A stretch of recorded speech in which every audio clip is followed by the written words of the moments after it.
One of the most common things I see or get asked is, how do I set up my Minecraft server on a VPS or on a dedicated server or something like that? Not some panel that you got, but actually a Linux server. How do I set that up? How do I get that running in the background so that way I can just play on it with my friends and not have to worry about it, not have to stay logged in, etc., etc. So one of the most common answers, and the answer that I personally prefer, is LGSM, or Linux GSM. This is basically a set of shell scripts which helps you kind of maintain and start up servers relatively easily, and you can modify kind of anything that you like since it is just bash. So the main question I get then is, well, how do I set up LGSM? Or even more commonly, I set it up and things are going wrong, or I can't figure out how to modify it, or something happened and I can't make this work. So the question is how do I set up on just a fresh Ubuntu server? How do I set up LGSM and actually get it working? So I took a look at YouTube, and it turns out there's not a lot of really good tutorials on how to do that. So here we are. The first thing that we want to do is we want to actually get a fresh Ubuntu 18.04. I think 0.4 is what we're currently on as of the time of this video, and get that kind of installed on a new server. I've done that here on a Proxmox. I have a VM which I've created, and it's ready to go. It's a fresh install. I've installed just a couple of helpful utilities: htop, iotop, iftop, nicdo, pydf. Just some basic helpful stuff on here, but mostly it's just a fresh, clean install, which I've done an apt update and apt upgrade on as well. So the first thing that we really want to do is we want to go to linuxgsm.com, and we want to click on the Getting Started. Now this will lead us to a page where it will just kind of allow us to pick what server we want. Now in the search box here, we're gonna enter in Minecraft, and we're gonna see Minecraft pop up. We don't want Bedrock Edition because that's for mobile and Windows 10. But we want our regular Minecraft, which uses Java. Now note, both 32 and 64-bit distros are supported. The one that we're going with is a 64-bit. The main difference between 32-bit and 64-bit is that 64-bit for us will allow greater than 4 gigs of RAM to be allocated to the server, which for Minecraft is kind of important.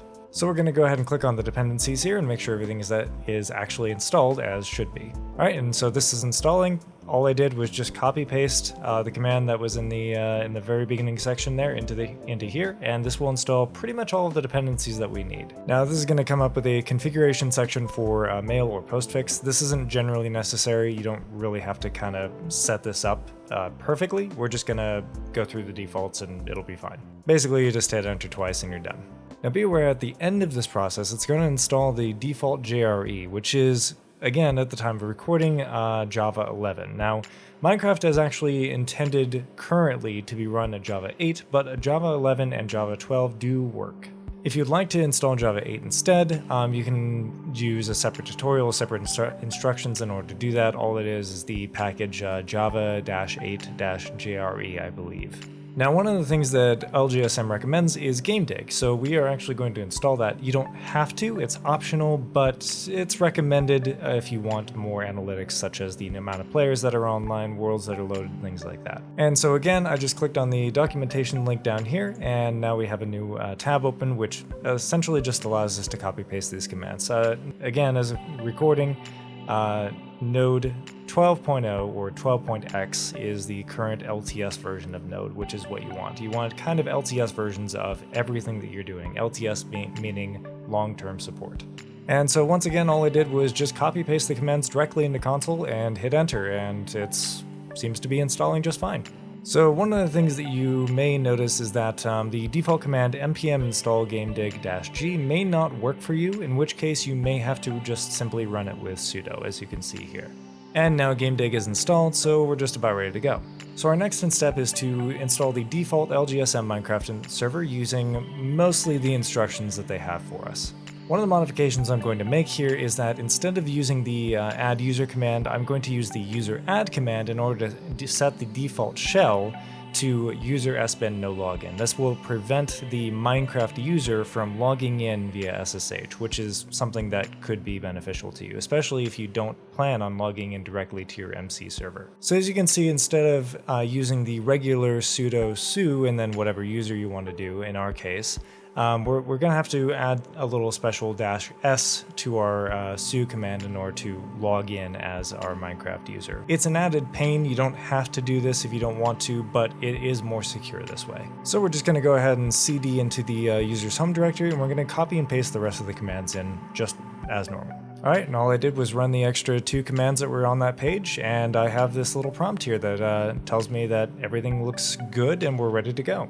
So we're going to use the default's home Minecraft server directory. You don't have to, but this is what I'm going to use for now. So as you can see here, it actually found that we're missing a dependency netcat. This isn't necessary for running Minecraft, but it might be a good to have, although netcat can also be a vulnerability, so be aware of that. Generally speaking, the new netcat that is shipped with Ubuntu, CentOS, things like that, is very difficult to turn into a vulnerability nowadays, but just be aware that it can be a hazard to install this. So we're going to go ahead and agree to the EULA and let everything install. So I'm going to go ahead and allow anonymous user statistics, but you don't have to if you don't want to. And we're just going to go ahead and run the command mcserver start to start our new server. Now when you start the new server, this error may come up. If you have multiple IP addresses on your box, just modify the file that you need as it explains in the error here.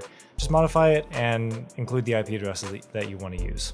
In this case, the IP address I want to use is the public-facing IP address, the 10.130. And we're going to go ahead and just restart the server. Now, one of the things that you may notice when you start the server is that nothing really seems to happen. It says okay, and then it just drops you back into your regular shell. So what happened? Is the server running? What's going on?